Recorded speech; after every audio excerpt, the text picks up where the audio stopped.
As I said, I just want to talk a little bit more about this removeChild method.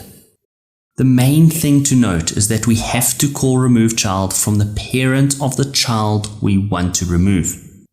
In other words, this removeChild method will not travel up and down our DOM to find the element we want to remove.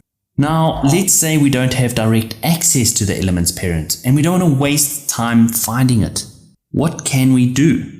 Well, we can still remove that element very easily by using the parent node property.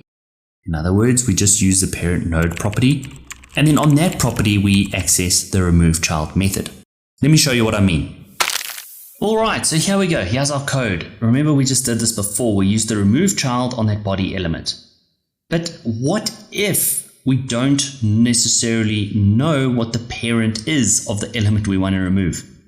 In other words, here we've actually defined body element, but what if we don't know what that is?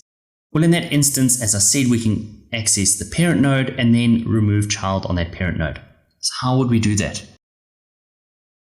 As it turns out, it is super simple. We grab our element we want to remove. I know it seems kind of weird to start this way. That's what we do. We then access its parent node property, which will give us its parent.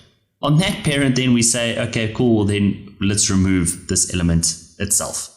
So I know it's a bit of a roundabout way, but that's how we have to do it using this approach. If I save this and we refresh our browser, we should see no change. Remember, if I comment out this code, we've got our paragraph on the browser.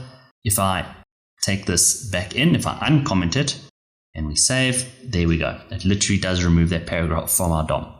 So I hope it's becoming more intuitive. There's one other thing I just want to discuss quickly.